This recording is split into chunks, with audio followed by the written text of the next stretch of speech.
অর্থ পাচারকারী সরকারি কর্মকর্তা কর্মচারীরা জাতীয় বেইমান, মন্তব্য হাইকোর্টের, নাম জানতে চেয়ে রুল।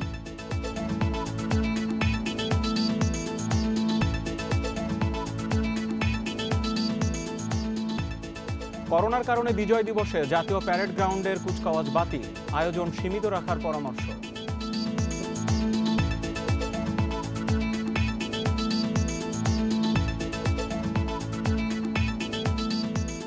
স্বাস্থ্যবিধি মানলে করোনার দ্বিতীয় ঢেউ মোকাবিলা করা সম্ভব, বলেছেন প্রধানমন্ত্রী। নেওয়া হচ্ছে সব প্রস্তুতি।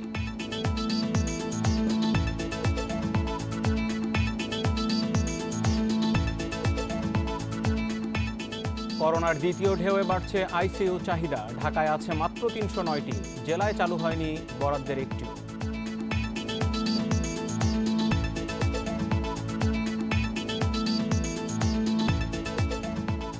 এবং অবৈধ অস্ত্র, মাদক ও বিশেষ ক্ষমতা আইনে গোল্ডেন মনিরের বিরুদ্ধে ৩ মামলা, বাড্ডা থানায় হস্তান্তর।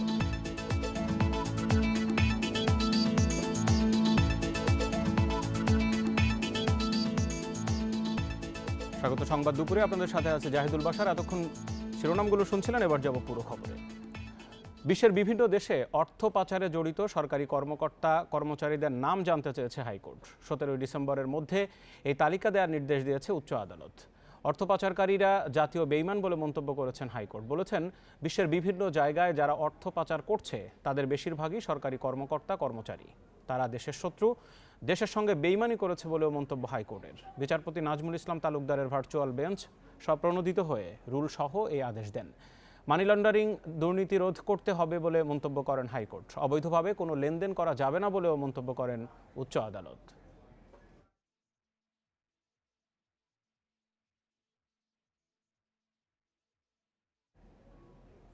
করোনার কারণে এবার বিজয় দিবসে জাতীয় প্যারেড গ্রাউন্ডে সশস্ত্র বাহিনীর সম্মিলিত সামরিক কুচকাওয়াজ বাতিল করা হয়েছে। প্রধানমন্ত্রী শেখ হাসিনা এ বিষয়ে অনুশাসন দিয়েছেন বলেও জানানো হয়েছে মুক্তিযুদ্ধ বিষয়ক মন্ত্রণালয়ের পক্ষ থেকে। মহান বিজয় দিবস 2020 উদযাপন উপলক্ষে জাতীয় কর্মসূচি প্রণয়ন ও বাস্তবায়নের লক্ষ্যে বৃহস্পতিবার অনুষ্ঠিত দ্বিতীয় পর্যায়ের আন্তঃমন্ত্রণালয় সভার কার্যবিবরণীর এক ভার্চুয়াল সভায় এই তথ্য জানানো হয়। ভার্চুয়াল এ সভায় জানানো হয়, এবারের বিজয় দিবস উদযাপনের প্রস্তুতির বিষয়ে প্রধানমন্ত্রীর মতামত জানতে চাইলে জনস্বাস্থ্যের বিষয় বিবেচনায় রেখে আয়োজন সীমিত পরিসরে রাখার পরামর্শ দেন। ভার্চুয়াল এ আলোচনা থেকে আরও জানানো হয়,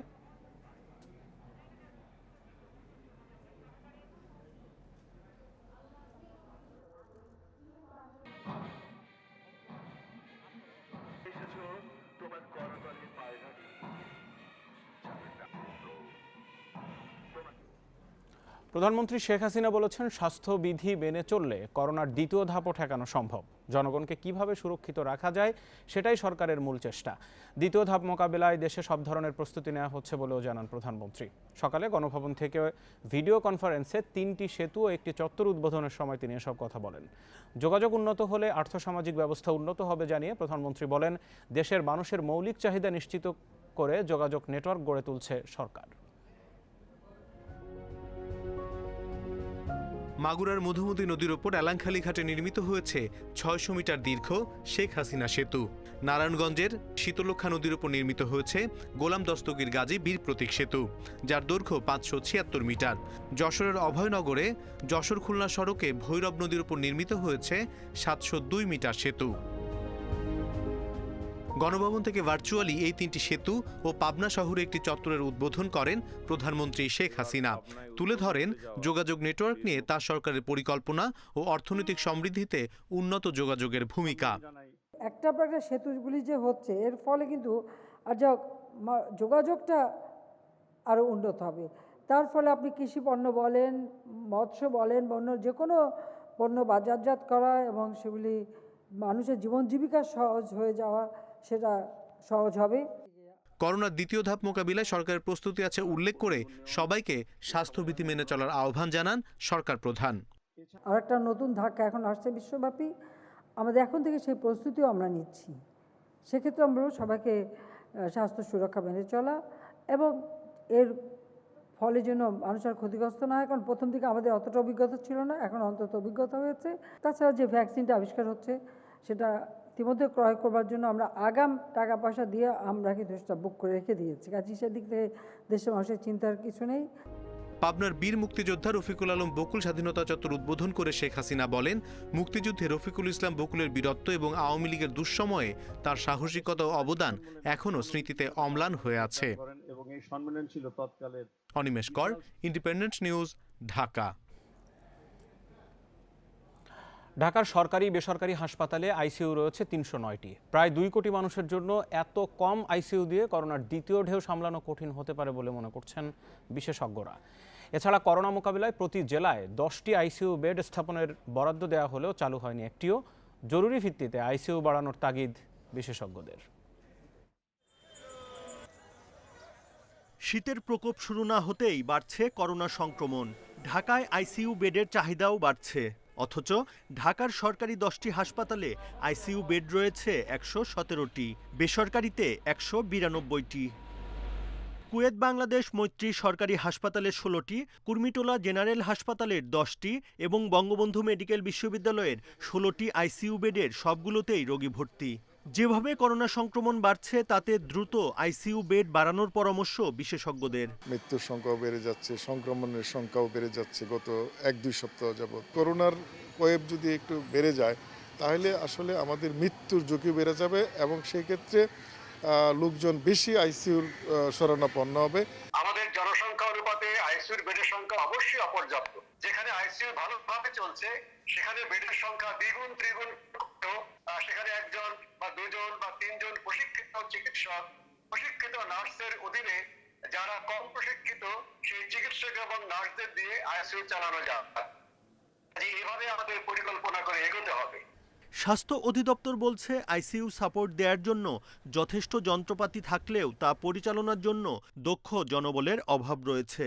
সরকারের প্রত্যেকটা ডিস্ট্রিক্ট সদর হাসপাতালে 10টি করে আইসিইউ সেই শয্যা সংখ্যা করার জন্য সেরকম প্রজেক্ট এবং টাকা অনুদানও দেওয়া হয়েছে, কিন্তু এই কাজগুলা ধীর গতিতে হচ্ছে এবং এইগুলো আসলে দ্রুত বাস্তবায়ন করার জন্য মন্ত্রণালয় অধিদপ্তর একযোগে কাজ করতে হবে। ইচ্ছা করলে আমি এখন 6 মাস 1 বছর ট্রেনিং দিয়ে একজন অ্যানেস্থেসিস্ট তৈরি করার মতো সুযোগ আমার হাতে নেই, আর স্পেশালিস্ট বানানো তো অবশ্যই কঠিন কথা। সেই জন্য সব দিক বিবেচনা করে আমাদের আইসিইউ বেড বাড়াতে হবে। বিশ্ব স্বাস্থ্য সংস্থার গবেষণা বলছে বেশিরভাগ কোভিড রোগী সাধারণ চিকিৎসাতেই সুস্থ হন।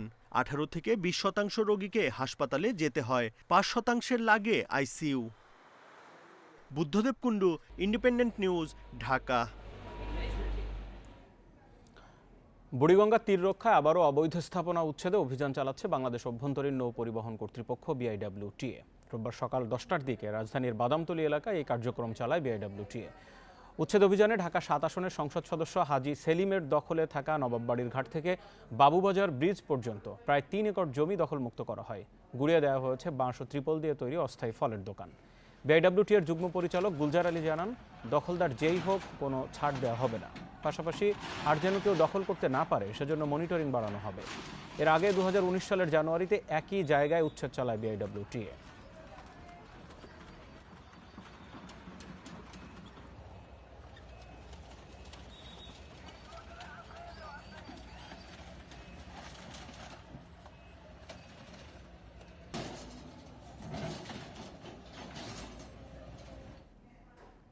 ঢাকা 18 আসনে ভোটের দিন রাজধানীতে হাতবোমা ফাটিয়ে নাশকতার পরিকল্পনা ছিল বিএনপির।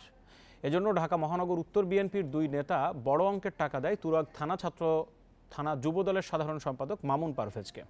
আর যুবদলের আরেক নেতা সুমন শেখকে দিয়ে তৈরি করানো হয় 41টি বোমা। এর মধ্যে নির্বাচনের দিন উত্তরায় ফাটানো হয় 10টি, বাকি 31টি বোমার উত্তরার একটি পরিত্যক্ত ভবন থেকে উদ্ধার করে গোয়েন্দা পুলিশ।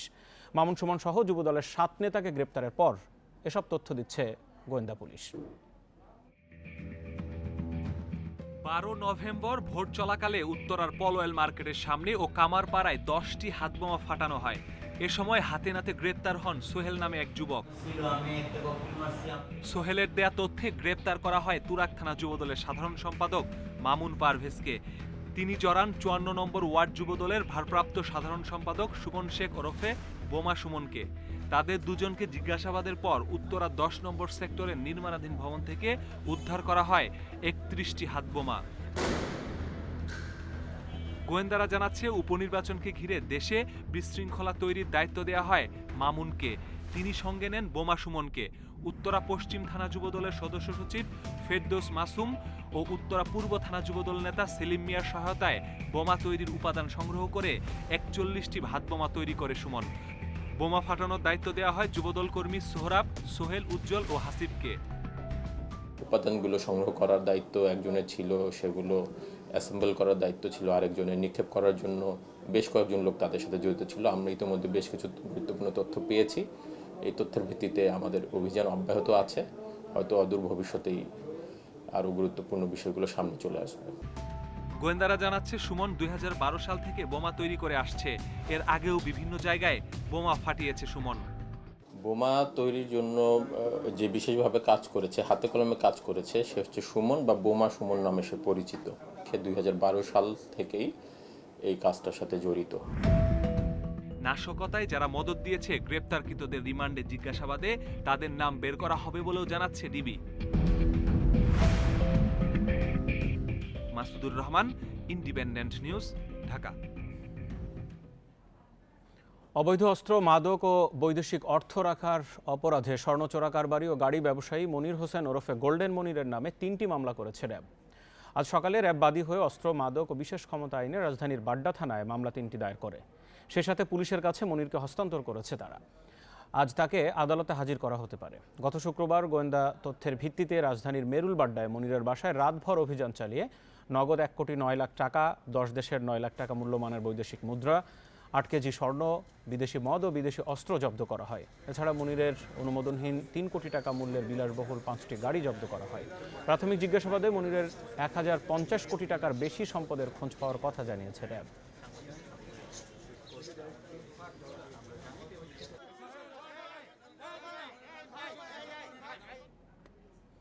শফিউল্লাহ আল মুনির প্রতারণার মাধ্যমে কোটি কোটি টাকা হাতিয়ে নেওয়া যার প্রধান পেশা। প্রতারণা ও মাদক মামলায় কারাগারের অভ্যন্তরে থাকা এই মুনির এবার সেখান থেকেও ছলচাতুরি করে বেরিয়ে এসেছেন। এদিকে নিয়মনীতির তোয়াক্কা না করে মুনিরকে তড়িঘড়ি করে মুক্তি দেওয়ার অভিযোগ উঠেছে কেন্দ্রীয় কারাগারের জেল সুপারের বিরুদ্ধে। রাষ্ট্রপক্ষের আইনজীবীদের অভিযোগ, জামিন স্থগিতের বিষয়টি আদালতের নিবন্ধন শাখা থেকে ফোন ও ইমেইলে জানানোর পরও সংশ্লিষ্ট জেল সুপার তা আমলে নেননি। অবশ্য কারা কর্তৃপক্ষ এ অভিযোগ অস্বীকার করেছেন। শফিউল্লাহ আল মুনির প্রতারণা, মাদক ব্যবসা ও নারী কেলেঙ্কারি যার পেশা। এসব অপকর্ম করে কোটি কোটি টাকা হাতিয়ে নিয়েছেন। জেলও খেটেছেন একাধিকবার।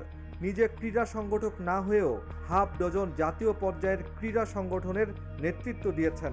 দুর্নীতির অভিযোগে সম্প্রতি সাইক্লিং ফেডারেশনের সভাপতি পদ থেকে তাকে বহিষ্কার করা হয়। সম্প্রতি গুলশানের হর্স অ্যান্ড হর্স রেস্টুরেন্টে অবৈধভাবে মাদক ব্যবসার মামলায় গ্রেপ্তার দেখানো হয় শফিউল্লাহ আল মুনিরকে। এই মামলায় 8 নভেম্বর জামিন পেলেও মাত্র 4 দিন পর রাষ্ট্রপক্ষের আবেদনে জামিন স্থগিত হয়। রাষ্ট্রপক্ষের অভিযোগ, জামিন স্থগিত হওয়ার সাথে সাথেই আদালতের নিবন্ধন শাখা থেকে ফোন ও ইমেইলের মাধ্যমে কারা কর্তৃপক্ষকে তা জানানো হয়। কিন্তু কারা কর্তৃপক্ষ তা তোয়াক্কা না করেই ওই দিন সন্ধ্যায় মুনিরকে মুক্তি দেয়। মহানগর দায়রা জজ কোর্ট আদালত আসামিকে আগামী 10/12/2020 তারিখ পর্যন্ত এই জামিন আদেশকে স্থগিত করে। এই স্থগিত করার আদেশটা বিজ্ঞ মহানগর দায়রা জজ আদালত থেকে জিয়া শাখাতে, মাদক জিয়া শাখাতে যাওয়ার পরে মাদক জিয়ারু উনি জেল সুপারিনটেন্ডেন্টকে ফোন করে আর কি। অন্যদিকে প্রতারণা করে অর্থ হাতিয়ে নেয়া অপর একটি মামলায় হাইকোর্ট থেকে জামিন নামা অস্বাভাবিকভাবে দ্রুত গতিতে কারাগারে পৌঁছানো হয়েছে। এসব ঘটনায় তদন্তের দাবি আইনজীবীদের। জেলখানা থেকে বলা হয় যে একটা ডকুমেন্টারি দেওয়ার জন্য। তো আমরা উনি জিয়া শাখায় ওদের মেলটা সমস্যা ছিল, ওদের কম্পিউটার সমস্যা ছিল, তখন বলে দিলেন আপনার মেল থেকে পাঠিয়ে দেন। তো আমার মেল থেকে এটা আমি স্মারক নাম্বার সহ ওটা জেলখানায় পাঠিয়ে দেওয়া হয়। কেন তড়িঘড়ি করে শফিউল্লাহ আল মুনিরকে মুক্তি দেয়া হলো, আইনের প্রতি বৃদ্ধাঙ্গুলি দেখিয়ে মুনিরকে কিভাবেই বা কারামুক্ত করা হলো, এ বিষয়ে জানতে চাইলে সংশ্লিষ্ট কারাগারের জেল সুপার তার কোনো সদুত্তর দিতে পারেননি। আপনারা তড়িঘড়ি করে জামিন দিয়েছেন, এরকম একটা অভিযোগ তারা দিয়েছে না, আপনার ব্যাখ্যাটা কি? আপনাদের ব্যাখ্যাটা আসলে কি? এটা তড়িঘড়ি করে জামিন ছেড়েছি, এটা মোটেও ঠিক না। এবং স্টে অর্ডার জামিন ছাড়ার পরে আমরা 3:30-এ ওই শফিউল্লাহ মুনিরের রিলিজ আদেশ পেয়েছি। যেহেতু জামিন আদেশ স্থগিত আছে, তাই আগামী 2-1 দিনের মধ্যে প্রতারক শফিউল্লাহ আল মুনিরকে গ্রেপ্তারের জন্য আদালতে আবেদন করা হবে বলে আইনজীবীরা জানিয়েছেন। Abdullah Al Rafi, independent news, Dhaka. আগামী 10 ডিসেম্বরের মধ্যে পদ্মা সেতুর সব স্প্যান বসবে। সেতু কর্তৃপক্ষের টার্গেট বিজয় দিবসের আগেই 6.15 কিলোমিটারের পুরো সেতু দৃশ্যমান করা। তবে সব স্প্যান বসলেও বাকি থেকে যাবে সেতুতে রোড ও রেলওয়ে স্ল্যাব স্থাপন। 2021 সালের ডিসেম্বরে সেতু উদ্বোধন করতে অন্য যে কোনো সময়ের চেয়ে এখন কাজের গতি বাড়ানো হয়েছে।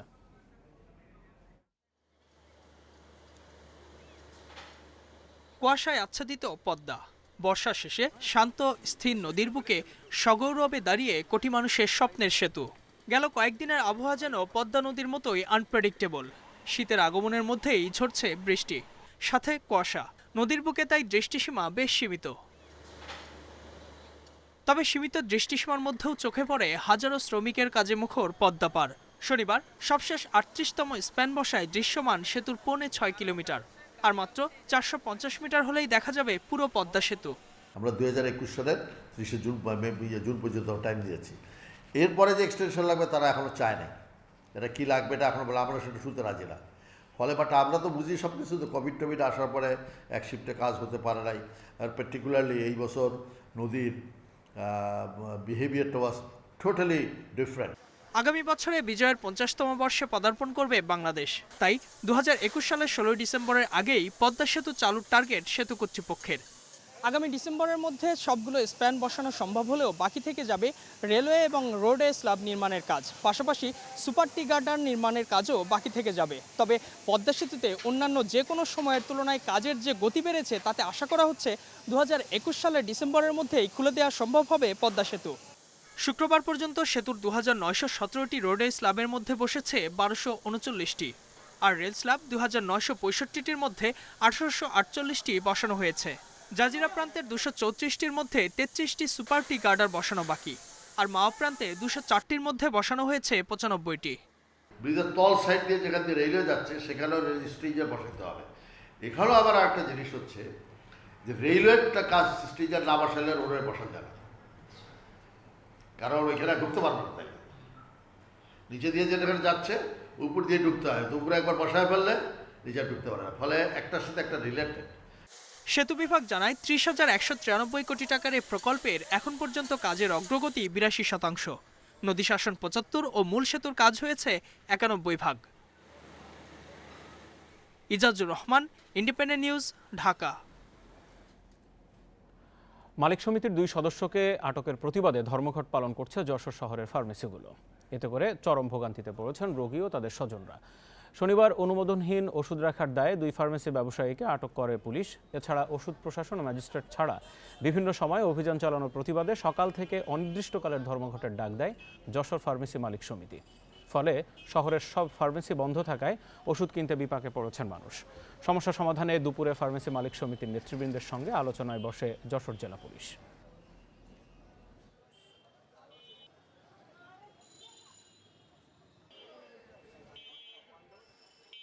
রোগীর জন্য ওষুধ নিতে আসছি, কিন্তু ওষুধের দোকান একটা খোলা পাচ্ছি না। এখন আমার রোগী ইমার্জেন্সি। পুলিশই যত্রতত্র অভিযান পরিচালনা করতেছে, যেখানে কোনো ম্যাজিস্ট্রেট, সেখানে কোনো ড্রাগ সুপার, ওষুধ প্রশাসনের কেউ না থাকার কারণে এটা করে আমরা বিভিন্ন সময় হয়রানির শিকার হই, আমাদের ওষুধ ব্যবসায়ীরা হয়রানির শিকার হয়। আমরা চাই এর একটা সুষ্ঠু সমাধান। 3 মাস আগে নিখোঁজ কুষ্টিয়ার কলেজ ছাত্রী মিম খাতুনের কঙ্কাল উদ্ধার করেছে পুলিশ। শনিবার সন্ধ্যায় চুয়াডাঙ্গার দামোহদা উপজেলার উজিরপুর গ্রামের মাথাভাঙ্গা নদী থেকে এ কঙ্কালটি উদ্ধার করা হয়। দামোহদা মডেল থানার ওসি আব্দুল খালেক জানিয়েছেন, মাথাভাঙ্গা নদীর তীরের একটি মাদ্রাসার কয়েক শিক্ষার্থী সন্ধ্যার আগে নদী তীরে মানুষের মাথার খুলি ও হাড়গোড় দেখতে পায়। বিষয়টি তারা স্থানীয়দের জানালে এলাকাবাসী থানায় খবর দেয়। পরে ঘটনাস্থল থেকে দেহাবশেষ উদ্ধার করা হয়। এ সময় নিহতের জামাকাপড়, জুতা ও একটি ভ্যানিটি ব্যাগ উদ্ধার করা হয়। পরে সেগুলো দেখে মরদেহ শনাক্ত করে নিহতের স্বজনরা। নিহত মিম খাতুন কুষ্টিয়ার দৌলতপুর উপজেলার শিপুলবাড়িয়া গ্রামের মধু খানের মেয়ে। মিম কুষ্টিয়ার আমরা সরকারি কলেজের 2য় বর্ষের শিক্ষার্থী ছিলেন। হত্যার কারণ উদ্ঘাটনে কাজ করছে পুলিশ। 3 মাস আগে নানাবাড়ি মিরপুর উপজেলার সুলতানপুরে যাওয়ার উদ্দেশ্যে সে বাড়ি থেকে বের হয়। এরপর থেকে নিখোঁজ ছিল।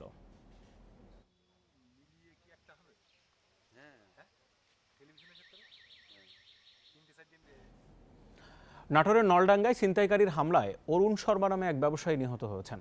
এই ঘটনায় জিজ্ঞাসাবাদের জন্য 3 জনকে আটক করেছে পুলিশ। পুলিশ জানায় শনিবার রাতে অরুণ নলডাঙ্গা বাজারের দোকান বন্ধ করে সোনাপাতিলে নিজ বাড়িতে ফিরছিলেন।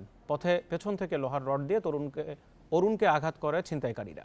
এ সময় অরুণ শর্মা রাস্তায় পড়ে গেলে তার কাছে থাকা প্রায় 3 লাখ টাকা ছিনিয়ে পালিয়ে যায় হামলাকারীরা। পরে অরুণের চিৎকারে আশপাশের লোকজন এসে প্রথমে তাকে স্থানীয় হাসপাতালে ভর্তি করে, পরে রাজশাহী মেডিকেল কলেজ হাসপাতালে নেয়ার পথে মারা যান অরুণ।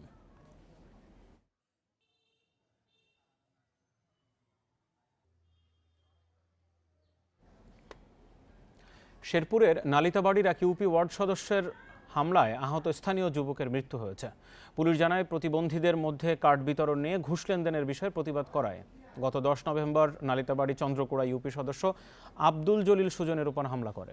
শারীরিক প্রতিবন্ধী আব্দুল হালিমের কাছ থেকে 4000 টাকা ঘুষ নিয়ে ভাতার কার্ড করেন তিনি। সম্প্রতি অনলাইনে নিবন্ধন সংক্রান্ত জটিলতায় স্মার্ট কার্ড ও জাতীয় পরিচয়পত্র কোনোটিই না থাকায় বিপাকে পড়ে হালিম। এরপর আব্দুল জলিলের ঘুষ নেওয়ার বিষয়টি প্রকাশ করে। এ নিয়ে গত 10 নভেম্বর স্থানীয় যুবক সুজনের সঙ্গে ইউপি সদস্য জলিলের বাগবিতণ্ডা হয়। এক পর্যায়ে দলবল নিয়ে সুজনের দোকানে হামলা করে জলিল। গুরুতর আহত অবস্থায় ময়মনসিংহ মেডিকেলে ভর্তির 11 দিন পর গতরাতে মারা যায় সুজন। হামলার ঘটনায় পরদিনই সুজনের ভাই সুমন 5 জনকে আসামি করে একটি হত্যা চেষ্টা মামলা করেন।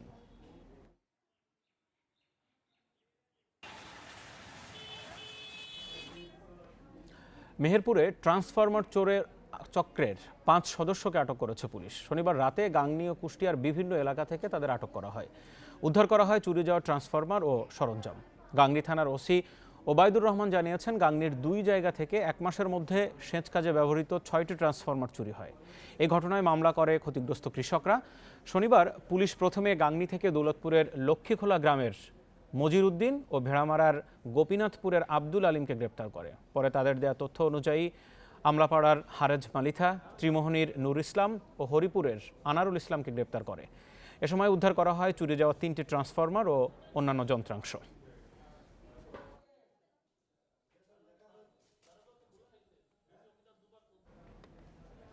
মাসখানেকের মধ্যে মুড়ি কাটা পেঁয়াজ তোলা শুরুর আশা ফরিদপুরের চরাঞ্চলের চাষিরা।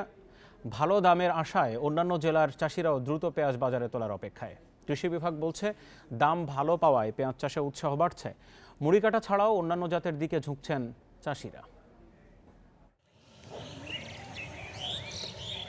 বর্ষার পানি নামার পরপরই পেঁয়াজের চাষ শুরু হয় ফরিদপুরের চরাঞ্চলে। এখানে মুড়ি কাটা, হালি ও দানা জাতের পেঁয়াজ বেশি জনপ্রিয় চাষিদের মধ্যে। যারা আগেভাগেই পেঁয়াজ লাগিয়েছেন, মাসখানেকের মধ্যেই ফসল তোলার আশায় তারা। আমরা যাতে পেঁয়াজটা ভালো হয়ে উঠতে পারে সেই ব্যবস্থা করতেছি। আমরা আশা করতেছি এই পেঁয়াজে আমরা একটা লাভবানে পাবো। এবছরে এই জেলায় 5000 হেক্টর জমিতে মুড়ি কাটা পেঁয়াজের আবাদ হবে এবং প্রায় 63,000 মেট্রিক টন পেঁয়াজের উৎপাদন হবে। রাজবাড়ীতে মুড়ি কাটা পেঁয়াজের আবাদ শুরু হয় অক্টোবরের মাঝামাঝিতে। বীজের দাম বেশি হওয়ায় এবার খরচ বেশি পড়েছে চাষিদের। তবে কৃষি বিভাগ বলছে, ফলন ভালো হচ্ছে। বাজারে ভালো দাম থাকলে খরচ পুষিয়ে নিতে পারবেন চাষিরা। টোটাল 90,000 টাকা খরচা, বুঝছেন। যদি এখন ঠিক মতন ফসল আসে, সরকার যদি ভারতের পিস না আনে, তাহলে কৃষক বাইচে থাকতে পারবে আর কি। আমরা আশা করতেছি যে আগে ডিসেম্বর শেষের দিকে অথবা জানুয়ারি প্রথম দিক থেকে মাঠে পেঁয়াজ আসা শুরু করবে। গত বছর যেহেতু কৃষকগণ পেঁয়াজ চাষ করে বেশ লাভবান হয়েছে, এতে দেখা যাচ্ছে যে কৃষকগণের ভিতরে মুড়ি কাটা পেঁয়াজ এবং হালি পেঁয়াজের আবাদ তারা বেশি করবে বলে আমাদের ধারণা। গত বছর ভালো দাম পাওয়ায় পেঁয়াজে আগ্রহ বেড়েছে চুয়াডাঙ্গার কৃষকদের। এবার দ্বিগুণ জমিতে পেঁয়াজ চাষের কথা জানিয়েছে কৃষি বিভাগ। সুখসাগর পেঁয়াজটা আমাদের এই অঞ্চলের বিখ্যাত পেঁয়াজ। সেখানে কৃষকরা প্রায় তারা প্রত্যেক বিঘাতে অন্তত 200 মণ করে তারা পেঁয়াজ পায়, যেটা একটু অবিশ্বাস্য তারা উৎপাদন এখানে পেয়ে থাকে। যার কারণে এবং পেঁয়াজের দাম থাকাতে কৃষকরা অনেক বেশি আগ্রহ হচ্ছে। মেহেরপুরের কৃষকদের আশা জাগাচ্ছে বাড়ি 5 জাতের পেঁয়াজ। এবারই প্রথম চাষ হচ্ছে এই জাতের। ভালো ফলন পাওয়ার আশা দেখছেন অনেকে। দেখলাম যে গ্রীষ্মকালীন পেঁয়াজ আসলে খুবই ভালো হয়। এই সময় এই পেঁয়াজটা করলে আমরা বাংলাদেশে যে পেঁয়াজের সংকট, এই সংকটটা কাটানো সম্ভব। পেঁয়াজও খুব সুন্দর নেমেছে, পেঁয়াজ দেখতেও খুব ভালো। আমরা পেঁয়াজে বৃষ্টি দিয়েছি যাতে করে পাতা পোড়া লাগেনি। কৃষি বিভাগ বলছে, বাড়ি 5 জাতের চাষ বাড়লে নভেম্বর থেকে জানুয়ারি মাস পর্যন্ত পেঁয়াজের সংকট মিটবে, কমবে আমদানি নির্ভরতা। মেহরিন জাহান, ইন্ডিপেন্ডেন্ট নিউজ ডেস্ক। করোনার কারণে গত বছরের চেয়ে চিংড়ির দাম কমেছে মন প্রতি 400 থেকে 800 টাকা পর্যন্ত। দাম কমে যাওয়ায় লোকসানের শঙ্কায় খুলনার চাষিরা। ব্যবসায়ীরা বলছেন, আন্তর্জাতিক বাজারে রপ্তানি কম হওয়ায় কমেছে চিংড়ির দাম।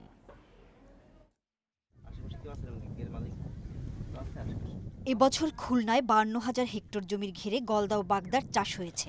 এতে উৎপাদনের লক্ষ্যমাত্রা ধরা হয় 12,500 টন।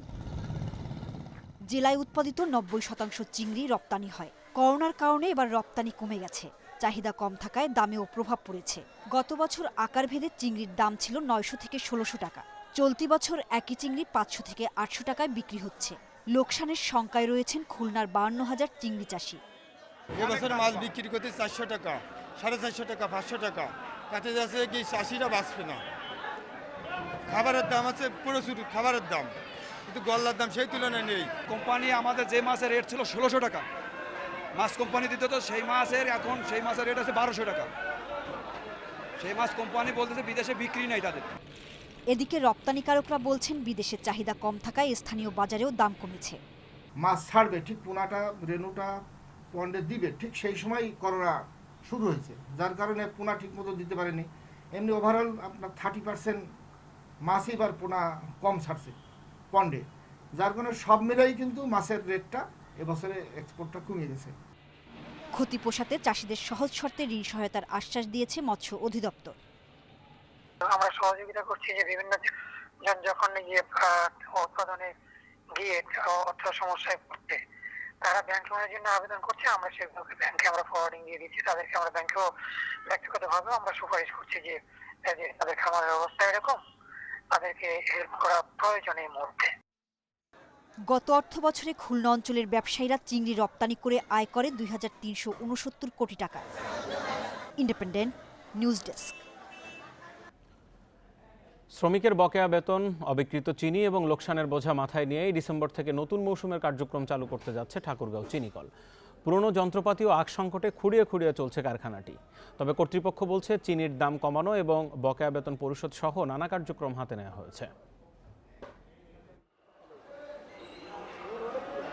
ডিসেম্বর থেকে চলতি মৌসুমের আখ মারাই কার্যক্রম শুরু হবে ঠাকুরগাঁও চিনিকলে। সেই লক্ষ্যে চলছে প্রস্তুতি। চলতি মৌসুমের আখ মারাই কার্যক্রম শুরু করতে পুরনো যন্ত্রপাতি মেরামত করেই ব্যস্ত সময় পার করছেন শ্রমিকরা।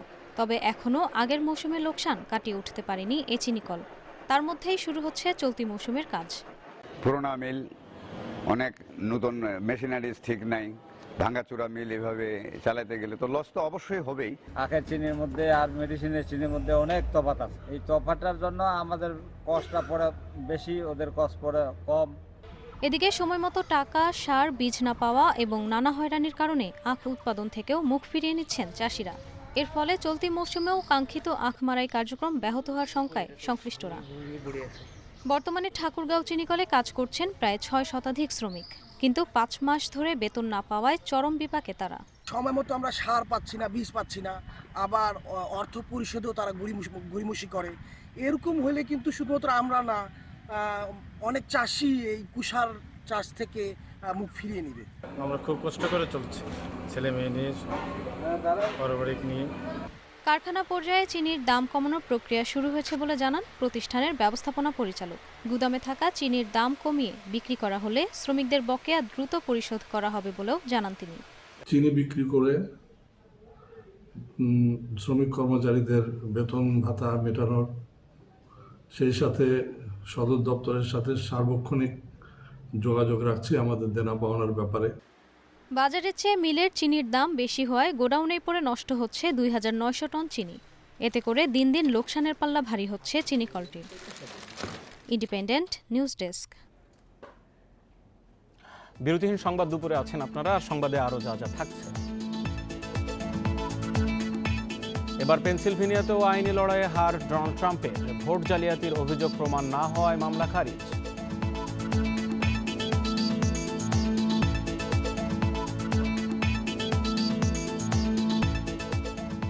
এবং লা লিগায় রিয়ালের সঙ্গে ব্যবধান কমানোর সুযোগ হারালো বার্সেলোনা। 1 দশকেরও বেশি সময় পর আতলেতিকোর কাছে হার।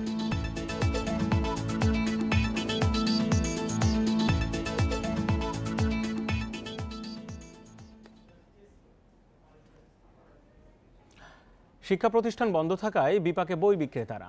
পথে বসার দশা রাজধানীর নীলক্ষেতের অনেক ব্যবসায়ীর। সহায়তা না পেলে ঘুরে দাঁড়ানোর উপায় দেখছেন না তারা। করোনায় বদলে গেছে রাজধানীর নীলক্ষেত এলাকার বইয়ের মার্কেটের চিত্র। আগে যেখানে ভিড় ঠেলে হাঁটাই ছিল দায়, সেখানে এখন ক্রেতার জন্য দিনভর অপেক্ষায় দোকানিরা। নেই চিরচেনা সেই হাক ডাকো। ক্ষতিগ্রস্ত ব্যবসায়ীদের একজন মোহাম্মদ দেলোয়ার। ইত্যাদি বুক সেন্টার নামে একটি বইয়ের দোকানের মালিক ছিলেন তিনি। ক্ষতির মুখে মাস 3 আগে দোকানটি ছেড়ে দিয়েছেন। এখন বিক্রয়কর্মী হিসেবে কাজ করছেন এক আত্মীয়ের দোকানে। দোকান ভাড়া তো উঠে না, যেখানে আমাদের 2000 টাকা দোকান খরচ বা আমার খরচ, সেখানে 300, 400, 500 টাকা বিক্রি হয়। মাঝে মধ্যে 1 টাকাও বিক্রি হয় না, বিসমিল্লাহ হয় না। তখন অবশেষে বাধ্য হয়ে গত 3 মাস আগে দোকান একদম ছেড়ে দিছি। এখন আমার মামার দোকান করতেছি এখানে। বিভিন্ন প্রকাশনী থেকে আনা বই বিক্রি না হওয়ায় ফেরত দেয়া শুরু করেছেন আরেক ব্যবসায়ী আমির হোসেন। এগুলা আমাদের বিক্রি হয় নাই, কারণ স্কুল কলেজ তো সকল বন্ধ। তো আমরা কার কাছে বিক্রি করবো এখন? বরং স্কুল খোলা থাকলে সকলে বই কিন্তু প্রয়োজন ছিল। মার্কেট সমিতির নেতারা বলছেন, শিক্ষা প্রতিষ্ঠান না খোলায় বইয়ের বিক্রি কম। কিভাবে ঘুরে দাঁড়াবেন সেই চিন্তায় ব্যবসায়ীরা। আমাদের লকডাউন রীতিমতো চলছে। যে পর্যন্ত শিক্ষা প্রতিষ্ঠান না খুলবে সে পর্যন্ত আমরা লকডাউনের ভিতরে আছি। পানির বিল, কারেন্ট বিল, এগুলো তো আমাদের হাতে না। গভর্নমেন্ট যদি এগুলো কনসিডার না করে আমরা তো করতে পারবো না। তো এগুলো তো বাধ্যতামূলক দিতে হবে। এই অবস্থায় পরিস্থিতি সামাল দিতে সহজ শর্তে ঋণের ব্যবস্থা করতে সরকারের কাছে দাবি জানাচ্ছেন ব্যবসায়ীরা। Shamim Ahmed, independent news, Dhaka. বিপন্নপ্রায় উদ্ভিদ রক্ষায় উদ্যোগ নিয়েছে পার্বত্য চট্টগ্রাম উন্নয়ন বোর্ড। 43 একর জুড়ে খাগড়াছড়ির মাটিরাঙ্গায় গড়ে তোলা হয়েছে পার্বত্য চট্টগ্রামের প্রথম জার্ম প্লাজম সেন্টার। এতে উদ্ভিদের প্রজাতি রক্ষার পাশাপাশি গড়ে উঠবে বন্যপ্রাণীর অভয়ারণ্য। এমন উদ্যোগকে স্বাগত জানিয়েছেন পরিবেশ কর্মীরা। গত 2 দশকে উজাড় হয়েছে পার্বত্য চট্টগ্রামের বিশাল বনভূমি। প্রাকৃতিক বন ধ্বংস করে গড়ে উঠেছে বাণিজ্যিক বন। বিপন্ন হচ্ছে বিভিন্ন প্রজাতির মাতুরি বৃক্ষ। বিলুপ্তির পথে 185 প্রজাতির বৃক্ষ। মাতৃবৃক্ষ সংরক্ষণ ও বিরল প্রজাতির উদ্ভিদ রক্ষায় মাটিরাঙ্গায় গড়ে তোলা হয়েছে জার্ম প্লাজম সেন্টার। রোপণ করা হয়েছে নানা প্রজাতির বাঁশ ও বেতের চারা। এমন উদ্যোগকে স্বাগত জানিয়েছে পরিবেশবাদীরা। পার্বত্য চট্টগ্রাম উন্নয়ন বোর্ড জার্ম প্লাজম সেন্টারের মাধ্যমে যে বৃক্ষকে বিকশিত করা, বৃক্ষকে বৈজ্ঞানিক উপায়ে সংরক্ষণ এবং চারা বিতরণ, বংশবৃদ্ধির জন্য যে উদ্যোগ নিয়েছে, তাতে আমি মনে করি যে এখানকার মানুষের জীবন জীবিকার জন্য একটি সহায়ক ভূমিকা পালন করবে। ভবিষ্যতে বন গবেষণায় সহায়ক হবে জার্ম প্লাজম সেন্টার। বীজ ও চারা সংগ্রহ করে ছড়িয়ে দেওয়া হবে সারা দেশে।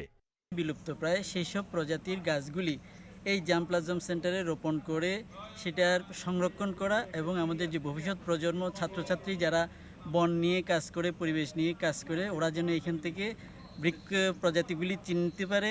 দেশীয় প্রজাতির বৃক্ষ বিলুপ্তির হাত থেকে রক্ষা করতেই এমন উদ্যোগ, বলছেন পার্বত্য চট্টগ্রাম উন্নয়ন বোর্ডের চেয়ারম্যান। প্রায় 185 প্রজাতির দেশীয় গাছ, এগুলো খুব বিপন্ন, কিছু কিছু বিলুপ্ত এবং আরও কিছু বিলুপ্তির পথে। সেই গাছগুলি চারাগুলি সংগ্রহ করে আমরা এখানে এই জার্ম প্লাজম সেন্টারে সেগুলো আমরা সংরক্ষণের ব্যবস্থা করছি। 43 একরের এই সেন্টারে 36 প্রজাতির বিপন্ন উদ্ভিদের 3279টি বৃক্ষের চারা রোপণ করা হয়েছে। Independent news desk. বিশ্বে একদিনে 5,81,000-এরও বেশি করোনা রোগী শনাক্ত হয়েছে। নতুন করে মৃত্যু হয়েছে প্রায় 9,000-এর। এ নিয়ে বিশ্বে মৃতের সংখ্যা ছাড়ালো 13,85,000, আর আক্রান্ত 5,84,00,000-এরও বেশি।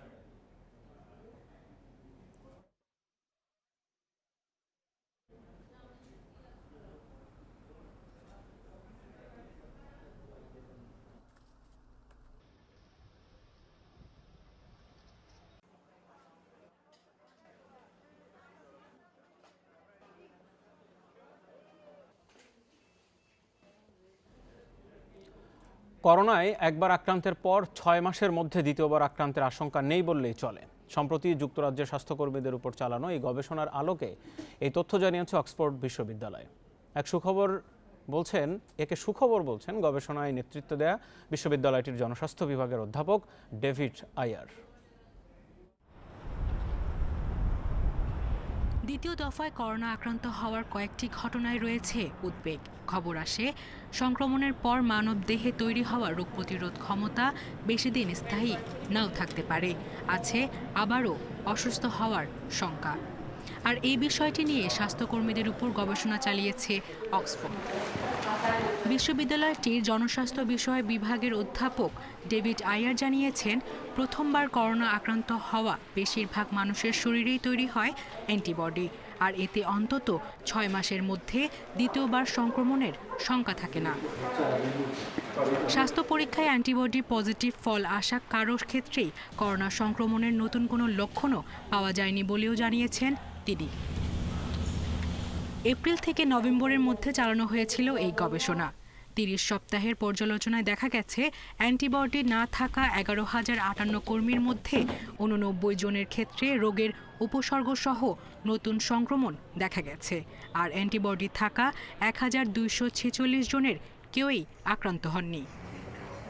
গবেষণার এই ফল বিশ্বব্যাপী করোনা আক্রান্তদের স্বস্তি দেবে বলে মনে করছেন অক্সফোর্ডের গবেষকেরা। আর এই বিষয়ে বিস্তারিত জানা যাবে মেডরিক্সিফ ওয়েবসাইটে। সায়রা খান, ইন্ডিপেন্ডেন্ট নিউজ। 2021 সালের শুরুতে নিরাপদ ও কার্যকর করোনা ভ্যাকসিন পাওয়ার আশা বিশ্ব স্বাস্থ্য সংস্থার। এই ভ্যাকসিন বিতরণের কাজ শুরু হতে পারে আগামী বছরের মাঝামাঝি। যদিও এ বিষয়ে এখনও সুনির্দিষ্ট কোনো তথ্য পাওয়া যায়নি। বিশ্লেষকরা বলছেন, ভ্যাকসিন আবিষ্কারের পর সবচেয়ে বড় চ্যালেঞ্জ হয়ে দাঁড়াবে এর সংরক্ষণ ও বিতরণ। প্রায় 1 বছর ধরে করোনা মহামারীতে বিপর্যস্ত বিশ্ব। এরই মধ্যে দ্বিতীয় দফা সংক্রমণ সামলাতে হিমশিম খাচ্ছে ইউরোপ, যুক্তরাষ্ট্র সহ বিশ্বের অনেক দেশ। এই সংকট থেকে উত্তরণের একমাত্র উপায় কার্যকর ও নিরাপদ ভ্যাকসিন আবিষ্কার। এরই মধ্যে যুক্তরাষ্ট্রের 2টি এবং রাশিয়ার স্পুটনিক 5 ভ্যাকসিন 90 ভাগের বেশি কার্যকর বলে দাবি করেছে উৎপাদক প্রতিষ্ঠানগুলো। চূড়ান্ত পর্যায়ে ভ্যাকসিন ব্যবহারের অনুমোদনের আগেই অগ্রিম ক্রয়াদেশ দিয়ে রেখেছে বিভিন্ন উন্নত দেশ। এর মধ্যে এগিয়ে আছে যুক্তরাষ্ট্র, যুক্তরাজ্য, কানাডা, ভারত, রাশিয়া, চীন। সম্ভাব্য ভ্যাকসিনের 640 কোটি ডোজ কেনার চুক্তি চূড়ান্ত করার কথা জানিয়েছে মার্কিন সরকার। এছাড়া ক্লিনিক্যাল ট্রায়ালে অংশ নেয় ভ্যাকসিন সংগ্রহে অগ্রাধিকার পাচ্ছে ব্রাজিল, মেক্সিকো, ইন্দোনেশিয়ার মতো দেশ। তবে দরিদ্র দেশগুলোতে ভ্যাকসিন সরবরাহ নিয়ে এরই মধ্যে প্রশ্ন উঠেছে। একই সঙ্গে রয়েছে বিশ্বজুড়ে ভ্যাকসিন সংরক্ষণ ও বিতরণের চ্যালেঞ্জ। এক্ষেত্রে বিশালাকৃতির কোল্ড চেইন দরকার বলে মনে করছেন বিশেষজ্ঞরা। ফাইজার বায়োএনটেকের উদ্ভাবিত ভ্যাকসিন সংরক্ষণ করতে হবে -70°C তাপমাত্রায়। 2021 সালে 130 কোটি ডোজ ভ্যাকসিন উৎপাদনের লক্ষ্যমাত্রা ঠিক করলেও এর জন্য তাদের দরকার ড্রাই আইস বা -78°C শক্ত carbon dioxide. Compressed gas association বলছে, যুক্তরাষ্ট্র ও কানাডায় দিনে 30,000 টন কার্বন ডাইঅক্সাইড উৎপাদন করা যায়। তাই ড্রাই আইসের চাহিদা মেটানো সম্ভব। তবে বিশ্বের উন্নয়নশীল ও অনুন্নত দেশের পক্ষে তা সম্ভব নয়। সেসব দেশে বিদ্যমান ব্যবস্থায় ভ্যাকসিন সংরক্ষণ কঠিন ও খুবই ব্যয়বহুল হবে। এদিকে মডার্নার সম্ভাব্য ভ্যাকসিন সাধারণ ফ্রিজেই 30 দিন পর্যন্ত সংরক্ষণ করা যাবে, যদিও এর উৎপাদনের লক্ষ্যমাত্রা ফাইজারের চেয়ে অনেক কম। সবার কাছে ভ্যাকসিন পৌঁছানো নিশ্চিতে বিশ্ব স্বাস্থ্য সংস্থার উদ্যোগে গঠিত কোভ্যাক্স জোটের আছে 186 দেশ। তবে সব পক্ষকে একসঙ্গে কাজ করার আহ্বান জানিয়েছে অ্যামনেস্টি ইন্টারন্যাশনাল ও অক্সফাম সহ বিভিন্ন সংস্থা। Nusrat Zerin, independent news. পেনসিলভেনিয়াতেও আইনি লড়াইয়ে হারলেন ডোনাল্ড ট্রাম্প। মার্কিন প্রেসিডেন্ট নির্বাচনে ভোট জালিয়াতির অভিযোগের প্রমাণ না মেলায় আদালতে খারিজ হয়ে গেছে ট্রাম্প শিবিরের মামলা। এরপরও বাইডেনের জয় ঠেকাতে একের পর এক চাল চালছেন ট্রাম্প। আইনি লড়াইয়ের সুবিধা করতে না পেরে দ্বারস্থ হয়েছে রাজ্য সরকারের। মিশিগানের ইলেকটোরাল বোর্ডের কাছে চূড়ান্ত ফল ঘোষণার সময় 2 সপ্তাহ পিছিয়ে দেওয়ার আবেদন করেছে রিপাবলিকানরা। ভোট জালিয়াতির প্রমাণ খুঁজতে নিরপেক্ষ পর্যবেক্ষণেরও দাবি তাদের। ট্রাম্প শিবিরের এই আবেদনও খারিজ করে দিয়েছে মিশিগান কর্তৃপক্ষ। তারা জানায়, ফল ঘোষণার বিলম্ব করা বা অডিটের অনুমতি দেওয়ার আইন নেই। এর আগে শুক্রবার মিশিগানের গভর্নরের সাথে বৈঠকে ফল পরিবর্তনের প্রস্তাব দেন মার্কিন প্রেসিডেন্ট। সেই আবেদন খারিজ করে মিশিগান কর্তৃপক্ষ। তারা জানায়, বাইডেনের জয় মেনে না নেওয়ার কোনো সুযোগ নেই। এদিকে 20 জানুয়ারি মার্কিন প্রেসিডেন্টের অফিসিয়াল টুইটার অ্যাকাউন্টের নিয়ন্ত্রণ বাইডেনের কাছে হস্তান্তর করা হবে বলে জানিয়েছে সামাজিক যোগাযোগ মাধ্যমটি।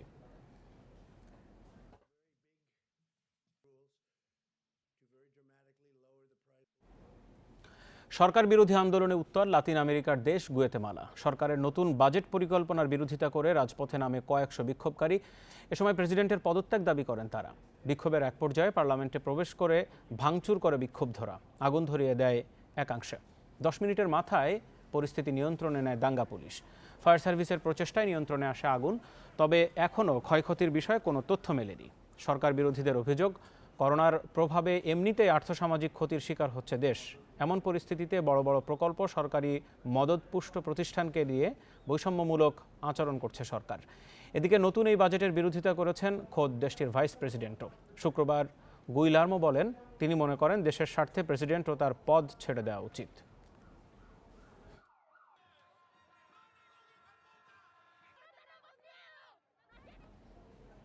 প্লেয়ার্স ড্রাফটে পরিকল্পনা অনুযায়ী দল গোছাতে পারেনি বেক্সিমকো ঢাকা। তবে তারুণ্যের শক্তিতে আস্থা রাখছেন কোচ খালেদ মাহমুদ সুজন। সাফল্যের জন্য অভিজ্ঞতা আর তারুণ্যের সমন্বয়ে গুরুত্ব দিচ্ছেন ঢাকার কোচ।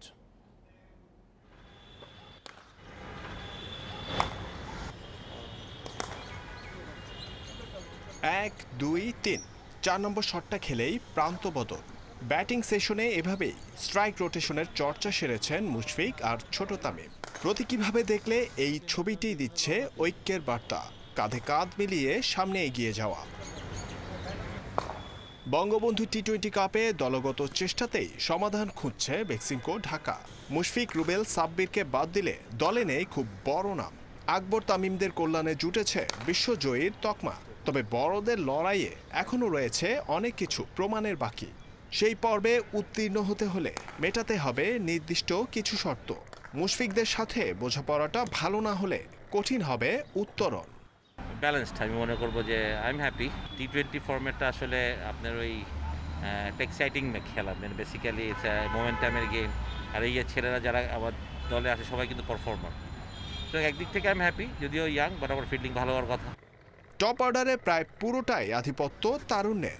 টানা 350-র আত্মবিশ্বাস তামিমের, ঘুরে দাঁড়ানো চ্যালেঞ্জ নাইমের। মিডল অর্ডারে গুরু দায়িত্ব মুশফিকের। রুবেলের পাশাপাশি বোলিংয়ে বাড়তি দায়িত্ব নিতে হবে রানা রনি জুটিকে।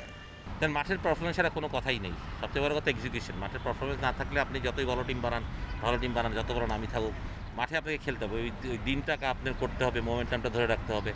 প্লেয়ার্স ড্রাফটের শুরুতে বড় নাম মুশফিক, এরপরে দান আসার আগেই হাতছাড়া হয়ে গেছে অনেক পরীক্ষিত। পরিস্থিতির কারণে প্ল্যান বিতে আশ্রয় ম্যানেজমেন্টের, যেটা কাজ করবে কেবল সিনিয়র জুনিয়ররা এক হলেই। জহিরুল ইসলাম, ইন্ডিপেন্ডেন্ট নিউজ, ঢাকা। সাকিব মাহমুদুল্লাহ এক দলে থাকায় মানসিক ও মাঠের লড়াইয়ে এগিয়ে থাকবে জেমকন খুলনা। 2 তারকার সাথে পরীক্ষিতদের উপরেও বিশ্বাস আছে ম্যানেজমেন্টের। সবকিছু মিলিয়ে শিরোপা জয়ে দারুণ আশাবাদী জেমকন স্পোর্টসের ব্যবস্থাপনা পরিচালক কাজী ইনাম আহমেদ। শ্রীলঙ্কা সফর হলে আবেগের লাল সবুজ জার্সিতে প্রথম মাঠে নামতেন, তেমনটা হয়নি। দেরিতে হলেও সতীর্থদের কাছে ফিরেছেন। প্রথমবার কোনো দলীয় অনুশীলনে নেমেছেন 1 বছর পর। সাকিব শুধু বাংলাদেশের নয়, সারা বিশ্বের অন্যতম সেরা টি-20 ক্রিকেটার। তাকে পেতে চায় যে কোনো দলই। নিলামের শুরুতেই বিশ্বসেরা অলরাউন্ডারকে ডাকতে বিন্দুমাত্র দেরি করেনি জেমকন খুলনা। ভাগ্যের সহায়তায় পেয়ে গেছে বন্ধুত্বের সম্পর্ক গড়ে ওঠা মাহমুদুল্লাহকেও। জাতীয় দলের সেরা 2 তারকাকে পাওয়ায় সমর্থক পৃষ্ঠপোষকদের আগ্রহের কেন্দ্রবিন্দুতে জেমকন খুলনা। নট অনলি যে তারা ভালো খেলবে, যেহেতু তারা টিমে আছে, this will give a lot of confidence to other players. So I can speak for all fans of Gemcon Khulna. আমাদের সোশ্যাল মিডিয়া সব জায়গায় দেখলেও that we see tremendous excitement that is দেয়ার।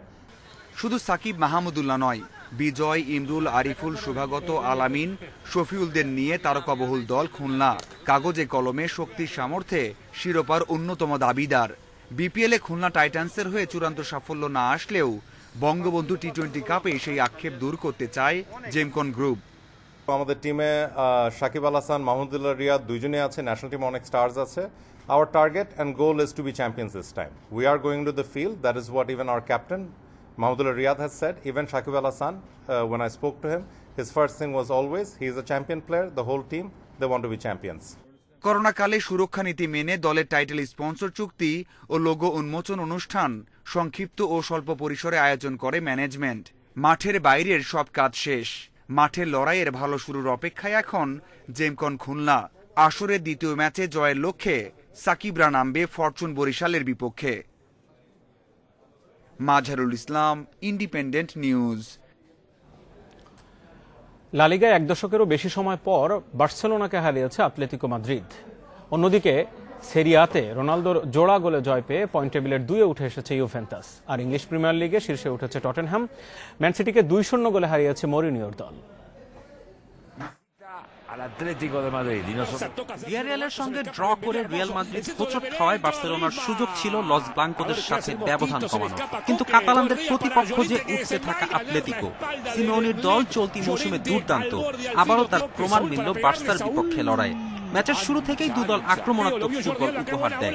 সুযোগ মিসের মহড়াতে প্রথমার্ধের যোগ করা সময় লিড নেয় আতলেতিকো। বার্সা গোলরক্ষকের ভুল দারুণভাবে কাজে লাগান ইয়ানিক কারাস্কো। স্টেগেনকে ব্যাক হিলে পরাস্ত করে বেশ দূর থেকে বল পাঠান জালে। এই জয়ে পয়েন্ট টেবিলের 2 নম্বরে উঠে এসেছে আতলেতিকো মাদ্রিদ। বার্সার বিপক্ষে আতলেতিকো সিমেওনির এটাই প্রথম জয়। বার্সেলোনার বিপক্ষে শেষ কয়েক ম্যাচে আমরা প্রতিদ্বন্দ্বিতা গড়েও জিততে পারিনি। এবারও আমরা জয়ের জন্য মরিয়া ছিলাম এবং সফল হয়েছি। আমি খুব খুশি দলের পারফরম্যান্সে। সেরিয়াতে ক্রিস্টিয়ানো রোনালদোর জোড়া গোলে কাইলিয়ারিকে 2-0 গোলে হারিয়েছে ইউভেন্টাস। ম্যাচের শুরু থেকে দুর্দান্ত CR7 প্রথমার্ধেই গোলের জোড়া পূর্ণ করেন। এরপর আর ঘুরে দাঁড়াতে পারেনি প্রতিপক্ষ। এই জয়ে পয়েন্ট টেবিলের 2-এ উঠে এসেছে ইউভেন্টাস। পিরলোর দল সেরিয়ার চলতি মৌসুমে এখন পর্যন্ত হারেনি। এদিকে ইংলিশ প্রিমিয়ার লিগের শীর্ষস্থান নিয়ে চলছে জমজমাট লড়াই। অল্প কয়েক ঘন্টা শীর্ষে থাকার পর টটেনহ্যামের জয় 2-এ নেমে গেছে চেলসি। ঘরের মাঠে মরিনিওর দল 2-0 গোলে হারিয়েছে ম্যান সিটিকে। ম্যাচের 5 মিনিটে স্পার্সকে লিড এনে দেয় সন।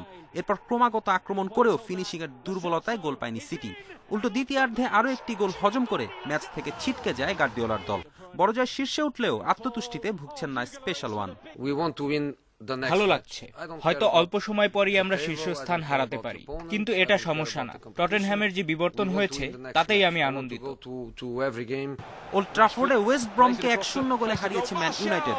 ঘরের মাঠে জয় পেতে কষ্ট হয়েছে রেড ডেভিলদের। বিরতির পর একমাত্র গোলটি আসে পেনাল্টি থেকে। সেই সুযোগও প্রথম দফায় মিস করেছিলেন ব্রুনো ফার্নান্দেস, কিন্তু গোলরক্ষক পোস্ট ছেড়ে বেরিয়ে আসায় দ্বিতীয়বার পেনাল্টির সুযোগ মেলে। এ যাত্রায় আর মিস করেননি পর্তুগিজ মিডফিল্ডার। ফেরদৌস ইসলাম, ইন্ডিপেন্ডেন্ট নিউজ। ক্যাসিনো কাণ্ডে ঐতিহ্যে দাগ লেগেছে, সেসব ভুলে এখন নতুন শুরুর প্রত্যয়ে গেল মৌসুম শুরু করেছিল মোহামেডান স্পোর্টিং ক্লাব। কিন্তু করোনা মহামারীতে প্রিমিয়ার লিগ বাতিল হওয়ায় বছর শেষের সাফল্য ব্যর্থতার জের টানা হয়নি। আসছে মৌসুমকে তাই প্রত্যাবর্তনের মঞ্চ দেখছে সাদা কালোরা। নতুন ফুটবলারদের নিয়েই শিরোপার লড়াইয়ে নামার ঘোষণা হেড কোচ শেন লিনের। ক্লাব মাঠে চলছে প্রস্তুতি। Head coach Shane Lin Dhaka ফিরে নেমে পড়েছেন শিষ্যদের নিয়ে। এই দৃশ্যই বলে দিচ্ছে সুদিন ফিরছে ঐতিহ্যবাহী ক্লাব মোহামেডানে। সোমবার থেকে শুরু হয়েছে প্রস্তুতি। দীর্ঘ বিরতির পরও ফুটবলারদের ফিটনেস নিয়ে সন্তুষ্টি কোচের। বড় কোনো তারকা না থাকলেও তরুণ দল নিয়ে বড় স্বপ্ন ফুটবলারদের। আমরা গত মৌসুমে বেশ ভালোই শুরু করেছিলাম। করোনার কারণে শেষ পর্যন্ত লিগ তো আর হলো না। এবারে আমাদের দলটা তরুণ, কিন্তু সবাই প্রতিভাবান। এই সময় তারা তাদের ফিটনেসের বিষয়ে খেয়াল রেখেছে। আমি কিছুটা অবাক হয়েছি যে তারা বেশ ফিট আছে। লিগে শিরোপা জয়ের চেষ্টা থাকবে। ফেডারেশন কাপেও আমরা ভালো করতে চাই। মডার্ন ক্লাবে খেলতেছে সেই ব্র্যান্ড, কারণ মডার্ন ক্লাবের জার্সির একটা ওয়েট আছে। আমি মনে করি গতবার যেই প্লেয়ারগুলো ছিল তারা জুনিয়র ছিল, এখন তারা 1 বছর খেলছে, একটু ম্যাচিউরড হয়েছে। তো সেম প্লেয়ারই আছে, 2-1 আউট হয়েছে, আবার 2-1 ভালো আসছে অলরেডি ক্যাম্পে। তো আমি মনে করি গতবারের চেয়ে ভালো হয়েছে। পুনর্জাগরণের আশা নিয়ে সাদা কালোদের ডেরায় সম্পৃক্ত আছেন সাবেক তারকা ফুটবলাররা। যদিও দীর্ঘদিন নির্বাচিত কমিটি না থাকায় ক্লাব পরিচালনায় পরিকল্পনার অভাব রয়েছে। 9 জানুয়ারি নির্বাচনের পর বড় পরিবর্তনের আশা তাদের। আসলে আমাদের যত তাড়াতাড়ি এখন দরকার মডার্ন একটা পূর্ণাঙ্গ কমিটি গঠন করা, এবং ওরাই কিভাবে ক্লাবটারে ফুটবল বলেন, ক্রিকেট বলেন, হকি বলেন চালাবেন, ওরা একটা নীতি নির্ধারক দিবে। বাট আমাদের এখন দরকার বোর্ডটা। এই বোর্ডটা যখনই হবে আমাদের আমি মনে করি আগের পর্যায়ে যাবে। গত বছর শেনলি আসার পরে মডার্ন টিমের চেহারাটাই বদলে গেছে। আমি মনে করি যে তার যে কোচিং স্টাইল, কোচিং যে তার ফিলোসফি, প্লেয়ারদের যে মোটিভেট করার যে তার কাজগুলো, এটা আসলে খুবই চমৎকার। আসলে সব কিছু সম্ভব যদি সবাই মিলে চেষ্টা করে। ট্রায়ালের মাধ্যমে নতুন মৌসুমের জন্য তরুণ ফুটবলারদের দলে ফিরিয়েছে মোহামেডান। বিদেশি কোটায় সোলেমান দিয়াবাতে আর উরু নাগাতার উপর আস্থা রাখছে ম্যানেজমেন্ট। শিগগিরই নাইজেরিয়া ও বুর্কিনা ফাসোর 2 ফুটবলার যোগ দিচ্ছেন সাদা কালো স্কোয়াডে। Abidur Rahman, independent news, Dhaka. সংবাদ দুপুরের বিরতিহীন আয়োজন আজ এ পর্যন্তই। এতক্ষণ সাথে থাকার জন্য ধন্যবাদ। আর ফেসবুক, ইউটিউব ও টুইটারে চোখ রাখুন সংবাদের আরও বিস্তারিত দেখতে।